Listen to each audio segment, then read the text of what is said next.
Eu desejo cumprimentar os irmãos com a paz de nosso Senhor e Salvador Jesus Cristo.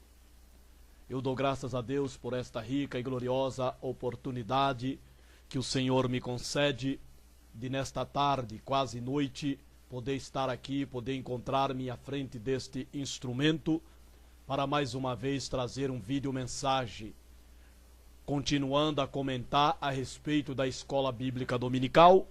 Desta feita, estaremos comentando a lição de número 9, que traz como tema ética cristã e planejamento familiar, onde o texto de leitura bíblica encontra-se em Gênesis, capítulo 1, versículo 24 ao versículo 31. Glória a Deus. Livro de Gênesis, capítulo 1, versículo 24 ao versículo de número 31. Glória a Deus. Ética cristã e planejamento familiar. Como nós temos dito, temos sempre que estar frisando o que se trata, o que se diz, o que se refere à palavra ética, para a memorização e assim entendermos e compreendermos o significado desta palavra e a que ela se refere. Ética, que é um vocábulo que vem para nós da palavra grega ethos, que significa costumes ou hábitos. Isso é o que significa a palavra ética. A ética possui origem no vocábulo grego ethos. Ética vem da palavra grega ethos, que significa costumes ou hábito. No latim, o termo usado se corresponde a mos, moral, no sentido de normas ou regra. Só para memorização e para guardarmos bem o significado desta palavra. Queridos, não é fácil. Estamos vivendo numa época difícil na igreja, no meio cristão, no meio religioso, que não está fácil ensinar a palavra de Deus. Não está fácil pregar a palavra de Deus como ela é, como ela deve ser pregada. Porque não é uma opção escolher como pregar a palavra de Deus. É um dever nosso pregar a palavra de Deus como ela é, sem tirar e sem aumentar, mas falar aquilo que está escrito na palavra de Deus. Mas lamentavelmente estamos vivendo numa era, numa época, em meio ao cristianismo, dentro das nossas igrejas, que lamentavelmente alguns pastores nos pedem para não pregarmos ou tratarmos de assuntos doutrinários. Como que, se assunto doutrinário fosse algo exclusivo do pastor da igreja, quando não é. Não é, irmão.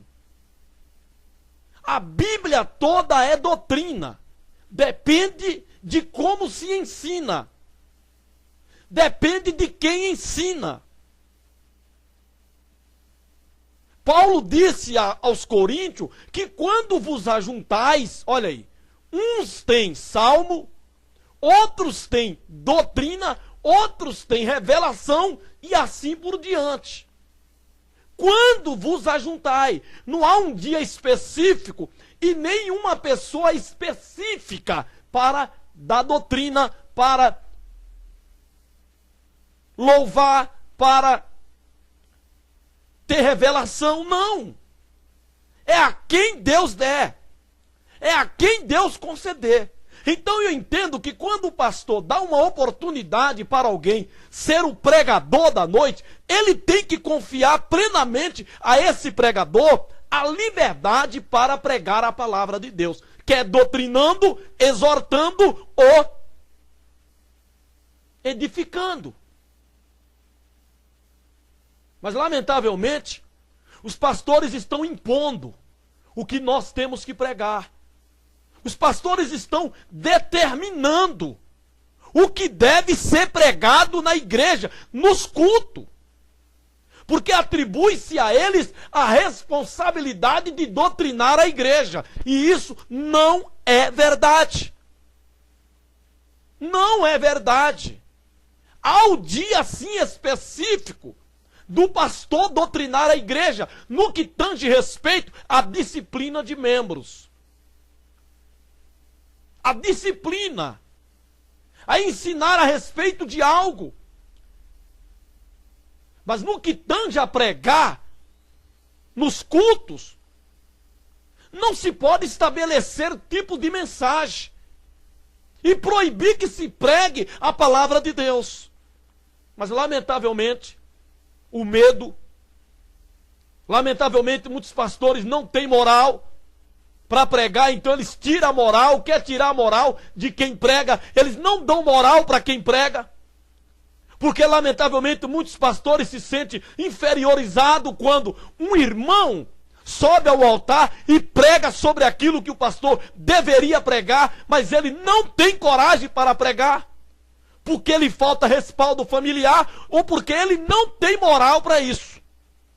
Então ele quer reprimir de se pregar a palavra de Deus como ela é, determinando que doutrina é para o pastor pregar e existe um dia certo para se dar doutrina, quando também isso aí, biblicamente, não é verdade. O diabo não tem um dia específico para disseminar o seu veneno na igreja. O diabo não tem um dia de culto dele, onde ele dissemina o seu veneno. É todo dia, 24 horas do dia, o diabo está pregando a sua doutrina venenosa. E todos os demônios do inferno têm liberdade para pregar aquilo que o diabo determinou para ser pregado. Mas na igreja é diferente. Parece que só o pastor pode pregar doutrina. Isso não é verdade, irmão. Biblicamente isso aí está errado. Quando vos ajuntais, uns têm salmo, outros têm revelação, outros têm doutrina, outros têm visão, outros têm dom de maravilha e assim por diante, irmão. Esse é o nosso culto. Então os pastores tinham que ter ousadia para, quando dá liberdade para um irmão pregar, deixar o irmão pregar com liberdade. Mas isso chama-se, irmãos, medo do que se pode pregar na igreja hoje. O pastor ele tem que olhar se o irmão ou a irmã prega o que não está na Bíblia. Aí sim. É isso que o pastor tem que olhar. Se aquilo que se está pregando não está na Bíblia. Mas se está na Bíblia, é para ser pregado. E não existe dia e nem pessoas específicas. E nem um povo específico para se ouvir doutrina, irmão. Doutrina é para crente e não crente. Se ele estiver nos nossos cultos, ele vai ouvir a doutrina. É lamentável. Está difícil pregar a palavra de Deus. Está difícil ser crente. Está difícil congregar nas igrejas hoje. Está difícil. Lamentavelmente, está difícil. E eu tenho dito e vou dizer novamente que, lamentavelmente, a igreja acabou. O que se vê aí não é a igreja de Jesus, irmão. Não é aquela que Jesus diz, eu edificarei a minha igreja. Porque já tinha muitas, de muitos, usando o nome de Jesus, usando a palavra de Deus, mas não era de Deus, não era de Jesus. De maneira que Jesus diz, eu edificarei a minha. Há muitas igrejas hoje, nossas, falam em Jesus, prega sobre Jesus, adora a Jesus, mas não é de Jesus, irmão. Naquele dia, Mateus 7:21, vai se cumprir nessas igrejas. Igrejas que defendem serem de Jesus, porque fala de Jesus, prega sobre Jesus, adora Jesus, louva a Jesus, fala no nome de Jesus, Mas naquele dia Jesus vai dizer abertamente para essas igrejas, para esses pastores: apartai de mim, que eu nunca vos conheci.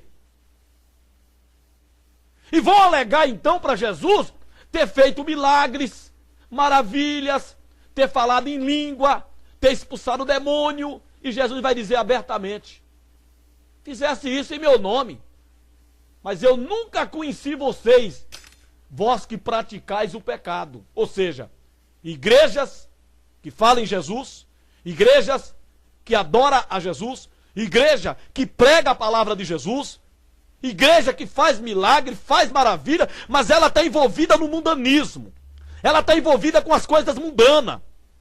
Ela está tão envolvida com o mundo que não sabe se aquela igreja é de crente ou é do mundanismo.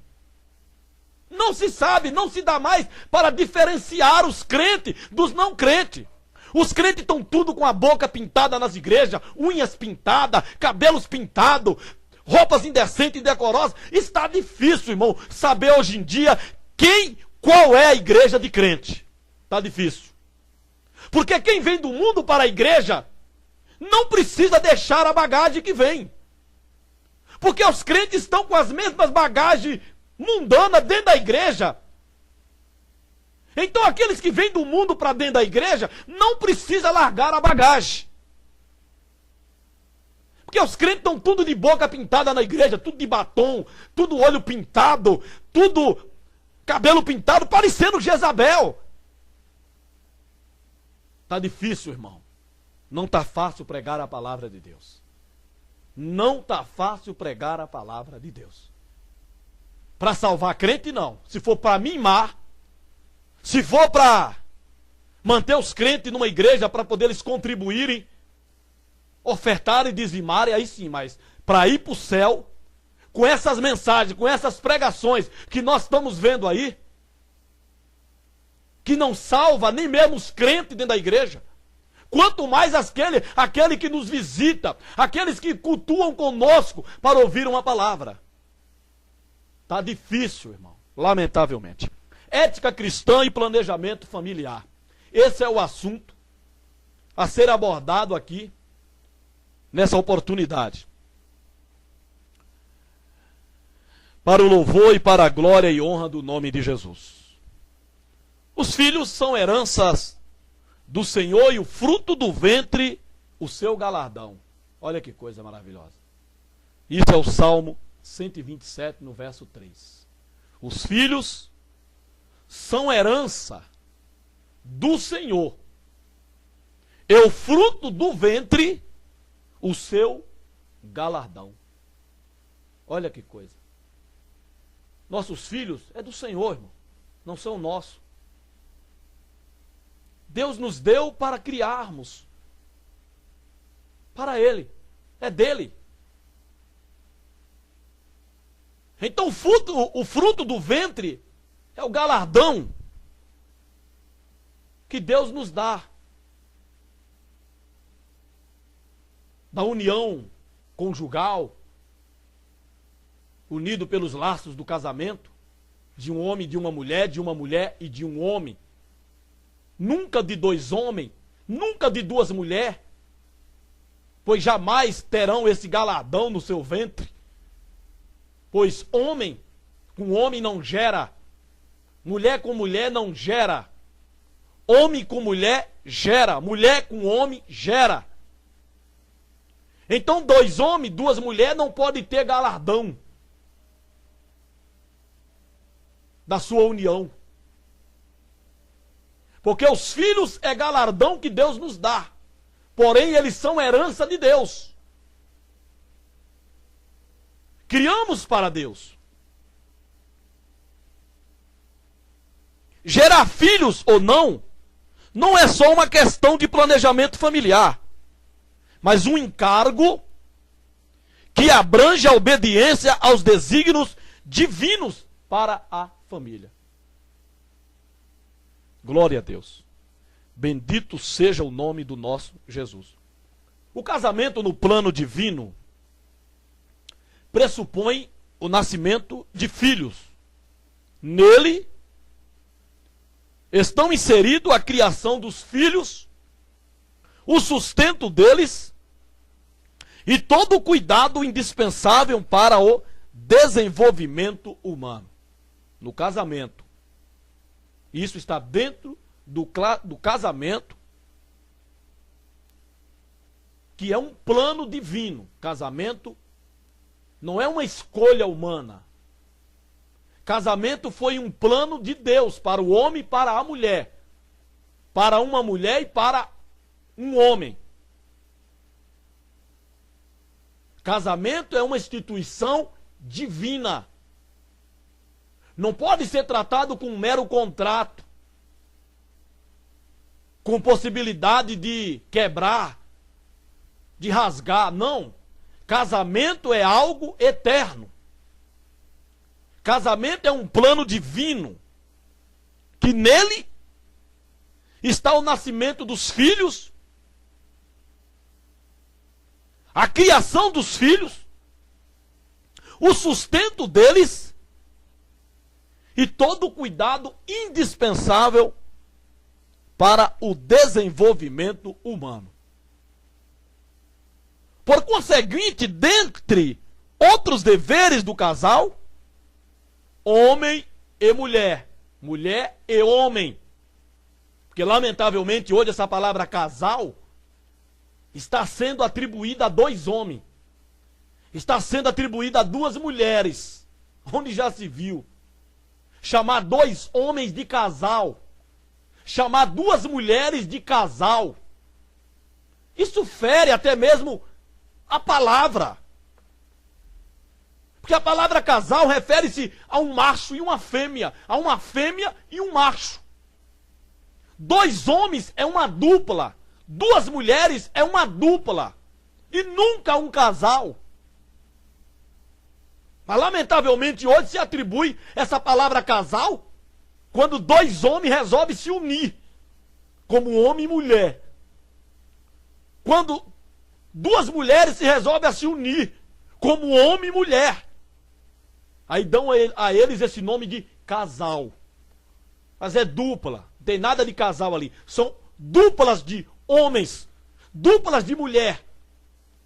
Lamentavelmente. O planejamento familiar é importantíssimo. É importantíssimo.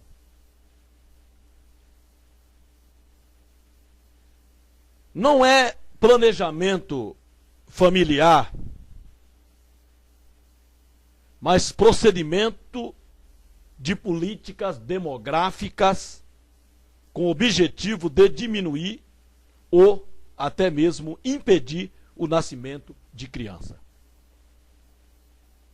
O conceito geral de planejamento familiar. O que se entende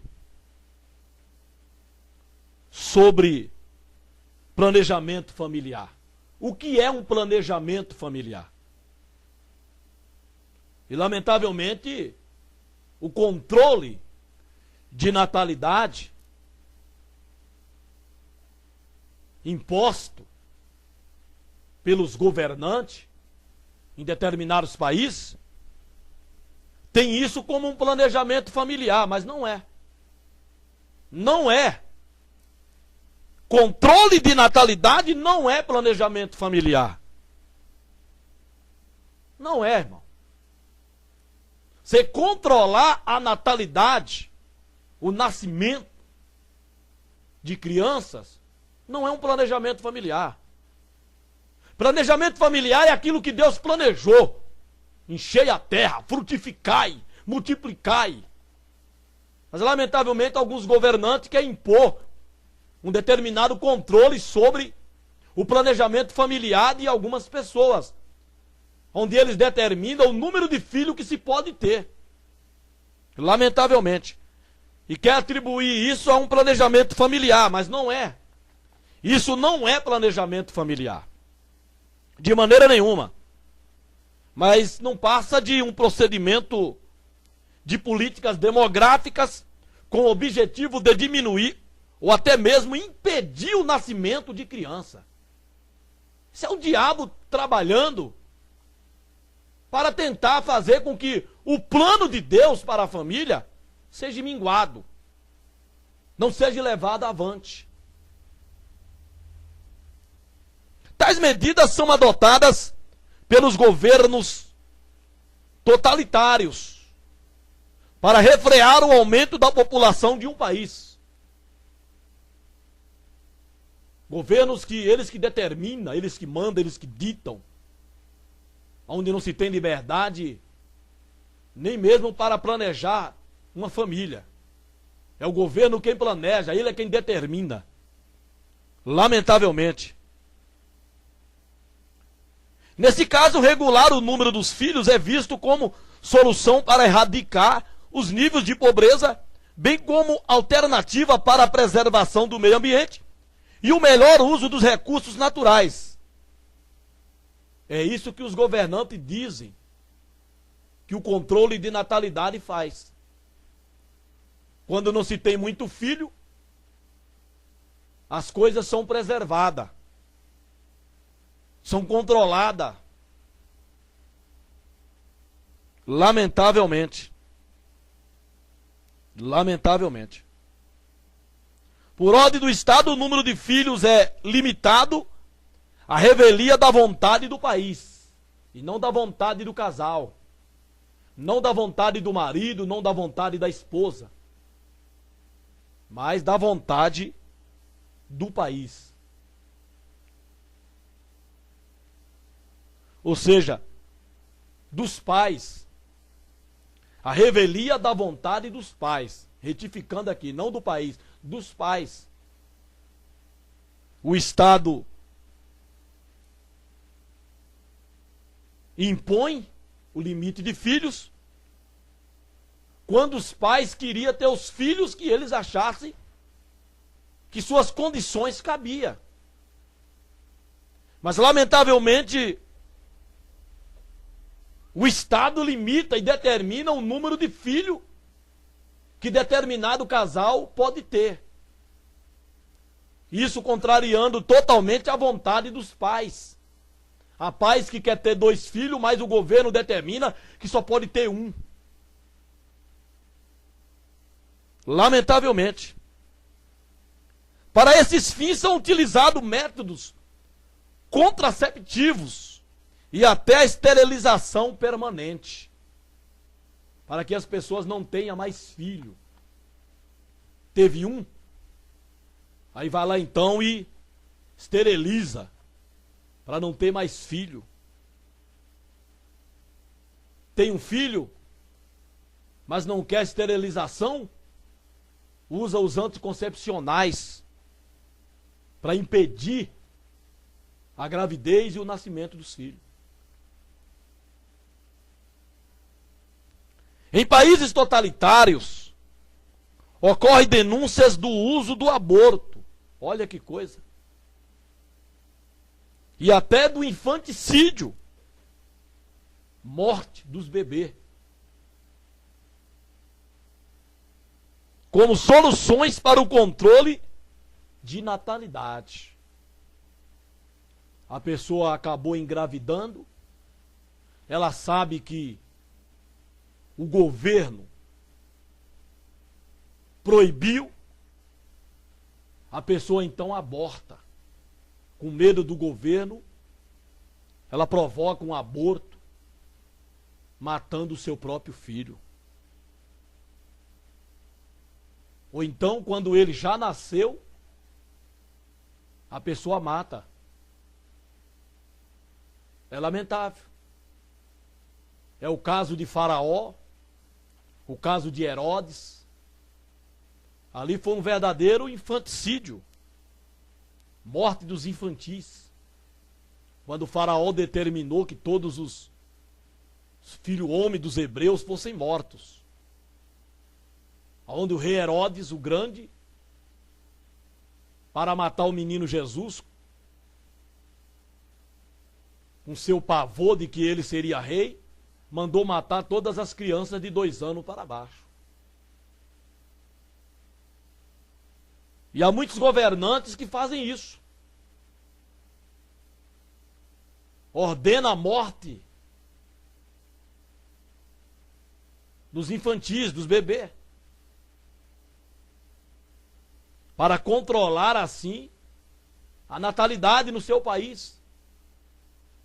Pessoas que abortam, sabem que estão grávidas, engravidaram e sabem que o governo limita o número de filhos, contrariando a vontade dos pais.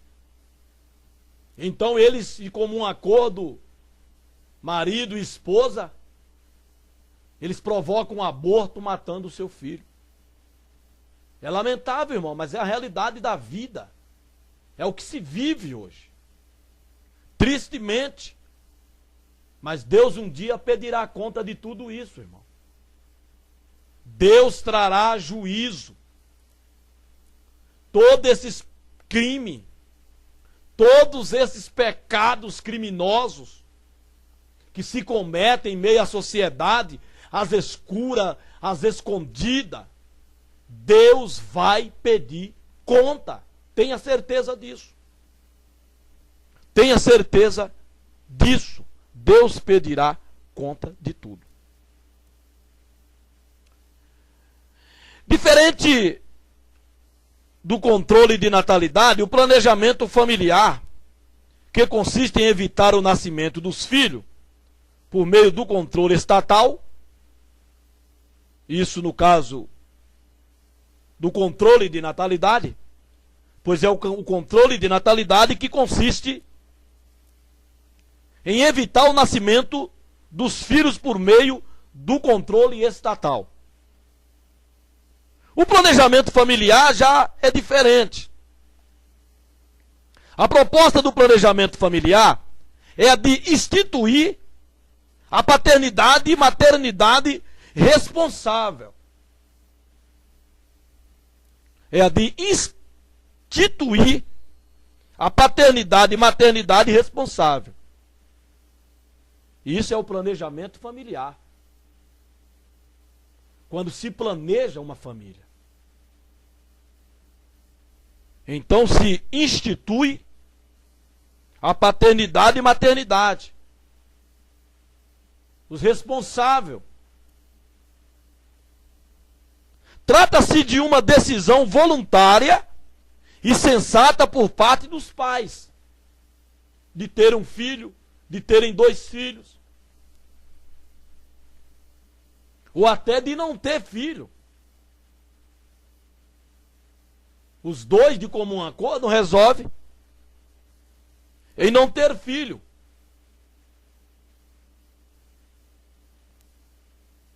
Devido à situação, às condições, e não por uma ordem totalitária de um governo para controlar a natalidade, mas de um acordo entre o pai e a mãe no planejamento familiar. Mas isso é um negócio voluntário e não imposto pelo governo, mas voluntário entre o pai e a mãe, de quantos filhos vão ter ou de não terem nenhum filho.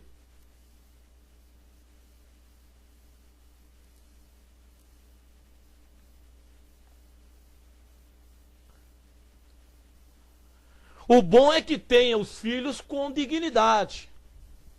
Isso é o importante para o casal. Eu lembro que, quando casei, foi de comum acordo entre eu e minha esposa de, a princípio, não termos filho. Porque pagando aluguel nós tínhamos medo de não dar uma dignidade para o nosso filho, para a nossa filha. Então, nesse medo, foi que nós retardamos por 10 anos para termos filho. De tal maneira que alguns irmãos na igreja, alguns amigos, achavam que nós não podíamos ter filho. Mas não era isso. Era um acordo voluntário da minha parte e da parte da minha esposa, hoje em memória, de não termos filho no momento. Mas quando aconteceu, foi bem-vinda. E vimos que não alterou em nada do que nós pensávamos. Ou seja, enxergamos que nós perdemos 10 anos de ter a nossa filha conosco em nosso lar. Porque achávamos que não iria lhe dar uma dignidade. Não iríamos ter condições e, na verdade, sobrou. Nossa filha teve de tudo o que uma criança quer ter. Nossa filha teve. Foi uma bênção, uma maravilha na nossa vida. Mas foi planejado que não tivéssemos no momento. Não foi uma imposição de ninguém, a não ser nossa mesmo, de comum acordo, voluntária. Hoje minha filha está aí com 10 anos de idade, graças a Deus. Vai fazer 11 anos agora em agosto de 2018, se Deus assim permitir. Lamentavelmente, perdi a minha esposa, a mãe da minha filha, em 7 de setembro de 2016, lamentavelmente. Mas estou aqui com a minha filha comigo, e Deus conosco, nos dando a graça de criá-la. E foi uma bênção e é uma bênção na minha vida, a minha filha. Glória a Deus por isso. E ela é a minha família, ela é a família que eu instituí com a minha esposa dentro do nosso casamento, nesses 19 anos de vida que nós vivemos juntos, casados como marido e esposa e marido. Glória a Deus por isso, louva a Deus por isso. No planejamento familiar, fatores diversos são analisados, tais como a saúde dos pais, as condições de família, renda, moradia, alimentação, o espaçamento de tempo entre uma e outra gestação. Tudo isso tem que ser planejado, irmão. Tem pessoas aí que tem um filho atrás de outro. Tem pessoas aí que todo ano ela tem um filho. Porque tem aqueles que diz que Deus mandou frutificar e multiplicar. E a pessoa às vezes entende que foi só para ele. Que é só ele que tem que fecundar, multiplicar e encher a terra. Então sai fazendo filho. Todo ano. E aí acaba passando necessidade, passando fome. Por falta de um planejamento familiar. Família tem que ser planejada direitinho. A vinda do filho. As condições para recepcioná-lo, para receber esse filho. 1, 2, 3, dependendo das condições. Mas precisa haver um espaço de tempo de uma gestação para outra. Para que você possa se recompor da primeira, para então esperar a segunda. A gente vê aí mãe com criança no colo, outro na barriga e puxando um pela mão. Lamentavelmente. Um no colo que ainda não anda, outro na barriga, já quase nascendo, e ela pegando, puxando o outro pela mão. Ou seja, não houve um planejamento, não há um planejamento, não houve um espaço de tempo suficiente de uma gestação para outra. E nisso é que muitos governantes acabam impondo um controle de natalidade, porque existem homens e mulheres que, se deixar desembestadamente, eles saem gerando filhos. Lamentavelmente. E não pode ser assim, porque os filhos acabam sofrendo. Eles que acabam sendo prejudicados por falta de um planejamento familiar por parte do pai e da mãe. Então tem que ser planejado. Ter filho é bom, é lindo, maravilhoso, criancinhas. Mas existe responsabilidade. Existem complicações, deveres. E não é fácil. Quando se está lá no bem bom, como se diz virando o zoinho, é bom. Mas quando nasce o filho, aí vem as consequências. Por não ter se planejado.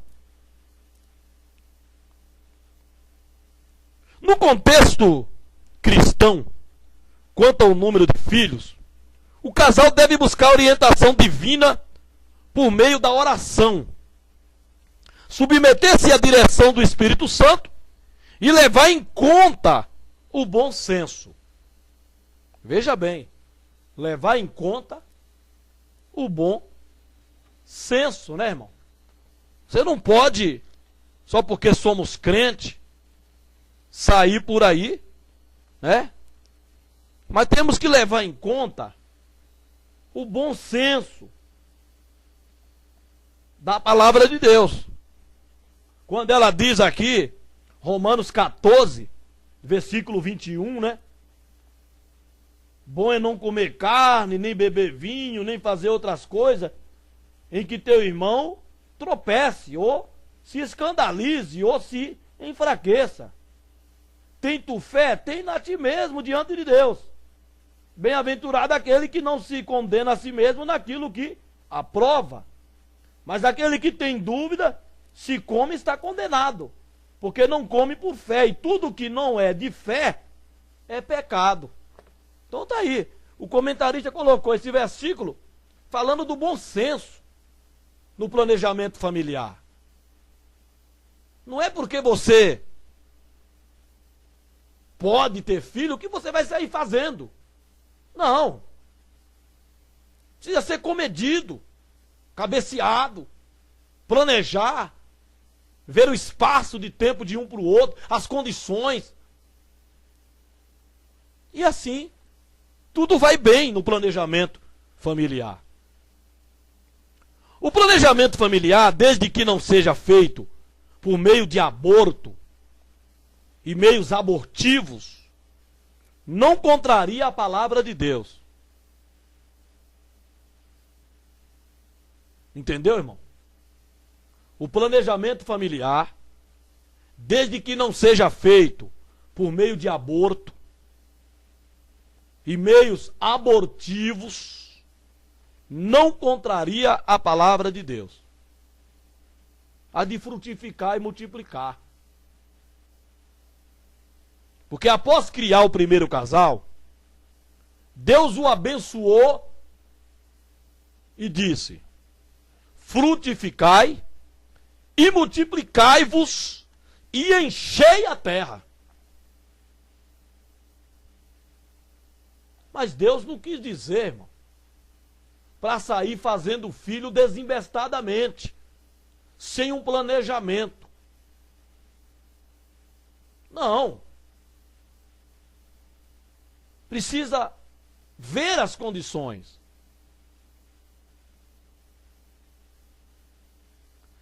Nesse primeiro mandamento que Deus deu para Adão e Eva, quando os casaram, pelo laço do matrimônio, o Senhor requereu a reprodução do gênero humano.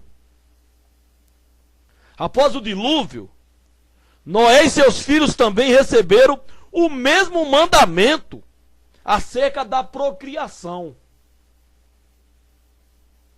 Frutificai, multiplicai-vos e enchei a terra. Ou seja, o que Deus falou para Adão e Eva lá no princípio, quando os fez, quando os casou como marido e esposa, esposa e marido, um homem e uma mulher e um homem, Deus lhe deu esse mandamento. E depois do dilúvio, Deus deu também a Noé e sua esposa, e a seus filhos com as suas esposas, que eles multiplicassem, frutificasse, multiplicasse e enchesse a terra.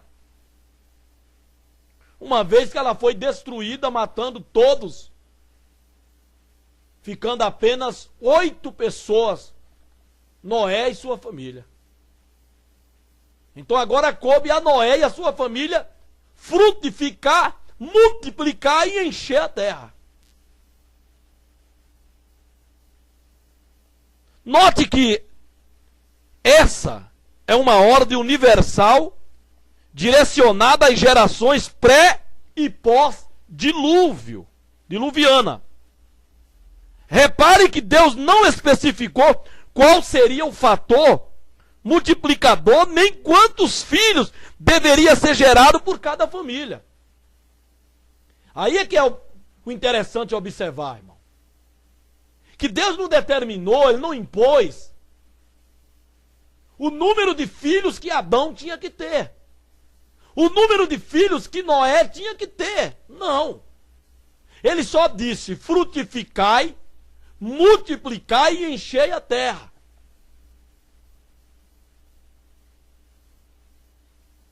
Ou seja, em todos esses 19 anos de casado, eu só tive uma filha. Ora, eu não obedeci o plano de Deus? Sim. Está aí a minha filha, eu fiz a minha parte com a minha esposa dentro do meu casamento. Multiplicamos. Éramos 2, tornamos 3. Porque Deus não determinou o número de filhos que eu tinha que ter. Mas tem pessoas que acham que Deus determinou. E todo ano ele faz um filho. Todo ano ele tem um filho. Passando necessidade, pedindo ajuda dos outros para sustentar a família, os filhos.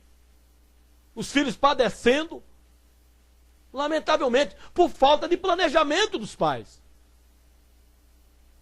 Como que se Deus deu a ele uma ordem de que ele teria que ter um time de futebol de filho, e ainda os reserva. E ainda os reserva e até os gandula. Aquele monte de filho. Falta de planejamento familiar, nesse caso, nesse sentido, irmão. Filhos são bênção de Deus, mas precisa ser planejado para tê-los. Não é de qualquer maneira.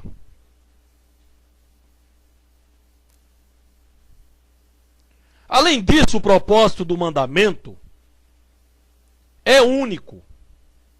Homens e mulheres devem se reproduzir para encher a terra. É um mandamento único.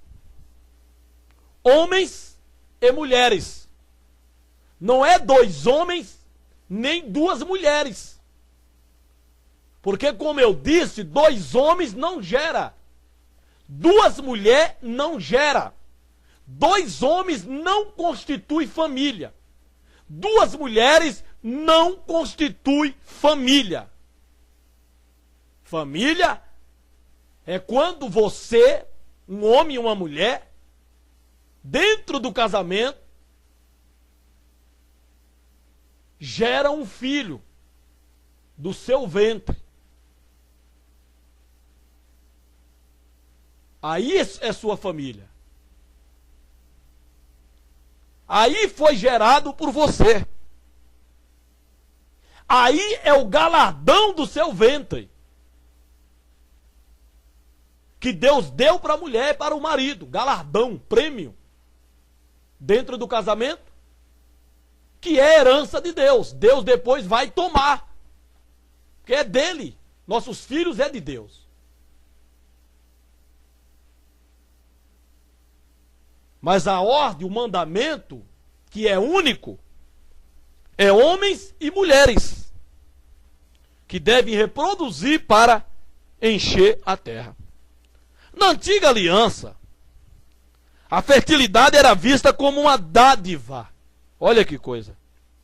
Eis que os filhos são herança do Senhor, e o fruto do ventre, o seu galardão. Nesse contexto, ter muitos filhos era sinal de benevolência do Altíssimo e sinônimo de felicidade. Na antiga aliança, no Velho Testamento, quem tinha muitos filhos tinha isso como um sinal da benevolência de Deus para com a sua vida. Era um sinônimo de felicidade. Hoje não. As pessoas hoje são felizes em não ter filho. Há mulheres que elas não querem ter filho para não perder o corpinho que ela tem, que ela acha que vai ter para sempre. Ela não quer sofrer as modificações da gestação que ocorre no corpo da mulher. Elas não querem ser chamadas de mamãe. Elas querem ser chamadas de mocinhas. Elas querem casar, mas elas querem ser moça. Elas não querem constituir família, preferem um cachorro. A mulher, a casal aí, que eles preferem cachorro a ter filhos. É lamentável. Uma mulher não ter desejo de ser mãe, um homem não ter o desejo de ser pai, aí fica chamando os cachorros de filhinho. E fica chamando elas de mamãe dos cachorros. Vem com a mamãe, vem neném. É coisa de louco. Coisa de louco, irmão. E o plano familiar vão ser esquecido. Aí essas pessoas morrem sozinhas, sem filho.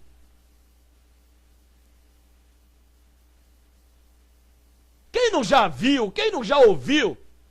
Eu já ouvi mulheres falar, vem cá com a mamãe, vem neném, vem com a mamãe. E era o cachorro. Elas se autodenominam cachorras, por se declararem mãe de cachorro. De que o cachorro é seu filho. Mas elas não querem ter filho. Porque elas não querem perder o corpinho que elas acham que vão ter ele para sempre. É lamentável. E vão perdendo a oportunidade de ser feliz, de ter um filho, afagar um filho, amamentar um filho. Vai perdendo essa oportunidade de serem felizes, de receberem a benevolência de Deus, o galardão de Deus sobre a sua vida. E assim não vão tendo nada para Deus. Deus não quer os cachorros, Deus quer os filhos como herança para ele. A esterilidade era motivo de discriminação.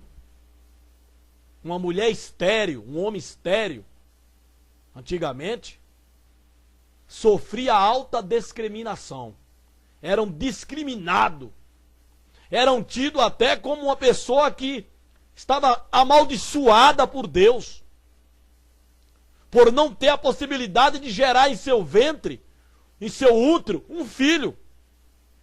Muitas mulheres sofreram com isso. Sofreram humilhações, porque não podia gerar filho, porque não estava participando da benevolência de Deus, não eram felizes, só se achavam felizes se tivessem filhos, se fossem mãe.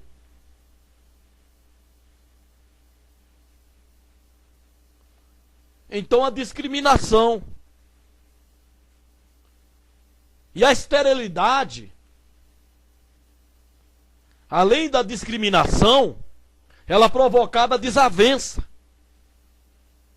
Era visto como vergonha, um ato vergonhoso para a mulher não gerar filho.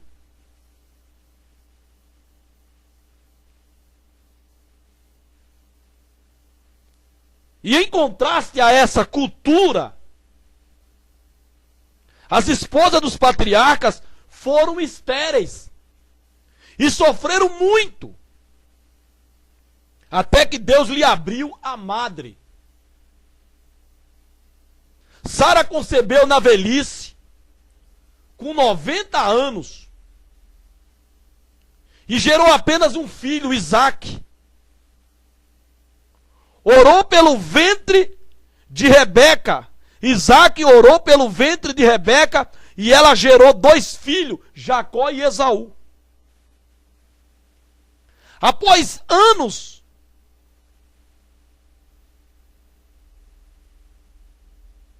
Raquel, a esposa amada de Jacó, após anos de espera, também concebeu apenas 2 filhos, José e Benjamim. Então todas elas eram estéreis. A esposa de Abraão, Sara, a esposa de Jacó, a esposa de Jacó, Raquel, e a esposa de Isaque, Rebeca. Eram estéreis. Mas Deus fez milagre. Deus fez milagre, irmão. Deus fez milagre.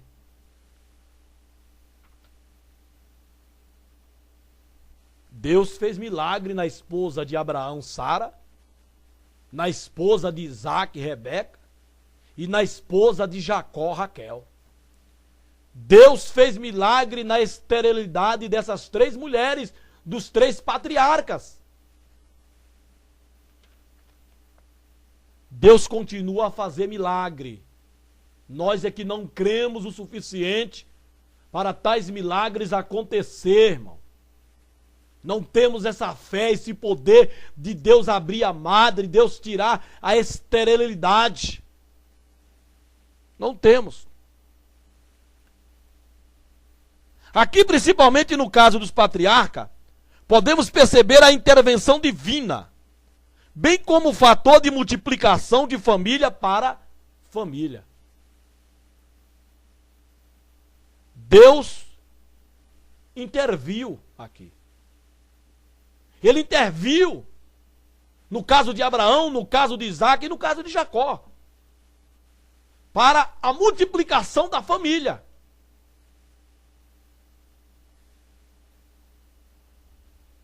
Na nova aliança, a fertilidade também é exaltada. Ao visitar Maria e anunciar a sua gravidez, o anjo lhe disse: salve agraciada, o Senhor é contigo, bendita és tu entre as mulheres. Olha aí. Na mesma ocasião, ao contar para Maria acerca da gravidez de Isabel, o anjo enfatizou: tua prima concebeu um filho em sua velhice, e é este o 6º mês para aquela que era chamada estéril. Isabel gerou um único filho, João, o Batista. E Maria, após o nascimento de Jesus, gerou ao menos 4 filhos e 2 filhas, totalizando 7 filhos de Maria. Repare em ambos os casos a intervenção divina, bem como a diferença no fator de multiplicação de uma casa para outra. Abraão e Sara teve 1. Isaque e Rebeca teve 2.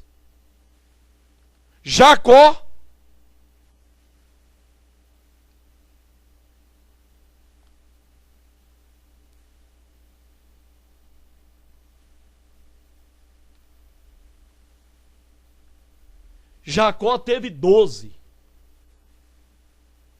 12 filhos. 11 homens e uma mulher. Mas da sua esposa, Raquel, ele teve 2 também. Mas contando as concubinas, o que nunca foi do planejamento de Deus para a família, que o homem tivesse 2 mulheres, Deus sempre defendeu a monogamia e não a poligamia. Mas Deus permitindo tal coisa. Mas no âmbito do casamento de Jacó com Raquel, ela também teve 2 filhos. Então nós vemos aí o fator da multiplicação e das diferenças.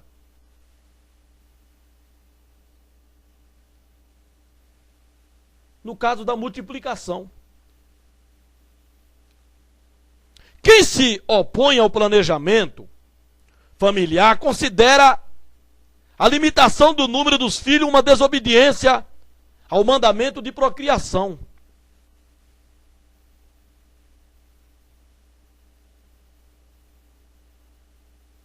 Por isso ensinam que a mulher deve gerar filhos indefinidamente. Contrariando essa ideia, a mulher não é fértil todos os dias. O Criador agraciou a mulher com apenas 3 dias férteis a cada mês. Olha que interessante. Olha como Deus trabalhou de uma maneira maravilhosa, irmão. Deus trabalhou de uma maneira maravilhosa no planejamento familiar. Ensinam que quem se opõe ao planejamento familiar se considera a limitação do número dos filhos uma desobediência. Ou seja, a pessoa, o casal que quer ter só um filho, para algumas pessoas, eles estão dizendo que essa pessoa que só quer ter um filho está desobedecendo o plano de Deus de multiplicação. Só que Deus é tão maravilhoso que Ele só deu para a mulher 3 dias de momentos férteis a cada mês. Ou por mês a mulher tem 3 dias férteis, onde ela pode se engravidar.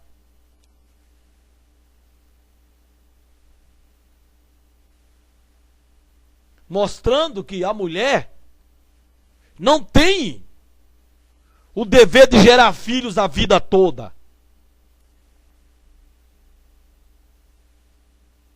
Deus não estipulou qual deveria ser o número de filhos, como querem algumas pessoas que condenam aquele que só tem um filho, que só tem 2, achando que era para ele ter muito mais, porque ele deixou de cumprir o plano da multiplicação de Deus e de encher a terra. Não, irmão. Não. Não é só para uma pessoa, não.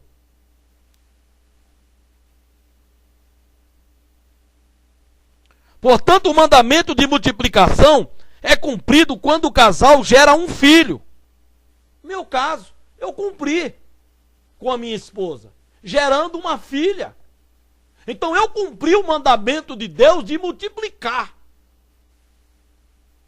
E o espaço que a minha filha ocupa hoje nesse mundo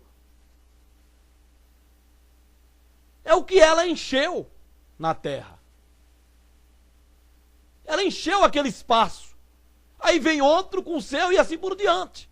Mas não foi para uma pessoa só para ter determinado o número de filhos. Deus não determinou o número de filhos para ninguém.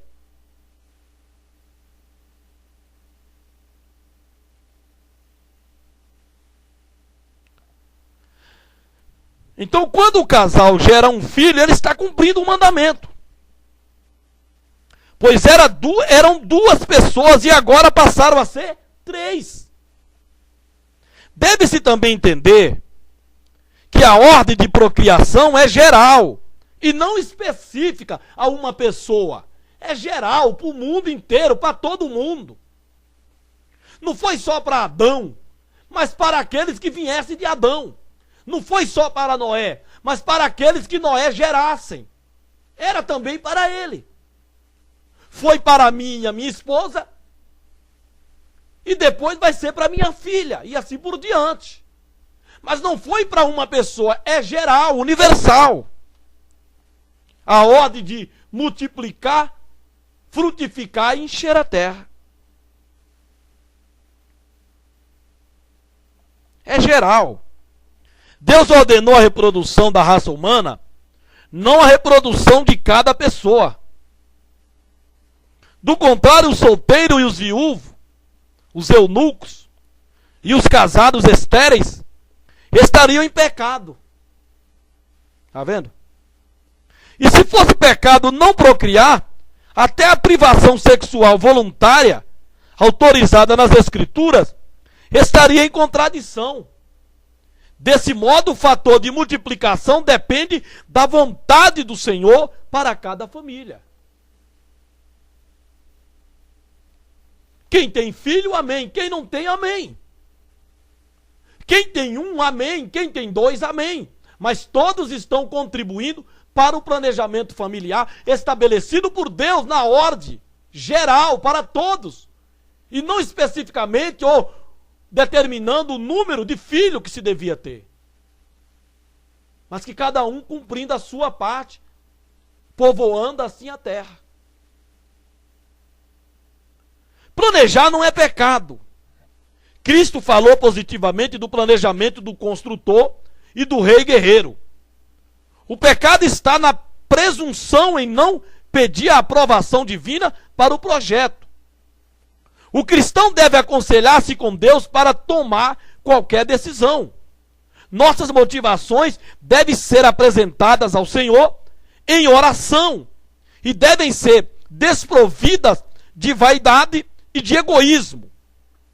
É vaidade a mulher não querer procriar para não alterar a beleza do corpo. Está vendo aí? É vaidade isso.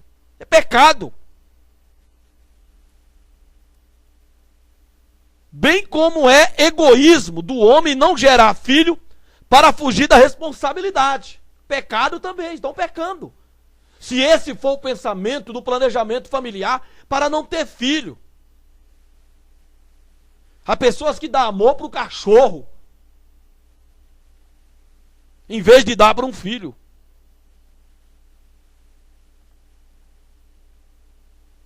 No entanto, postergar o nascimento dos filhos, até que se possa cuidar melhor da família,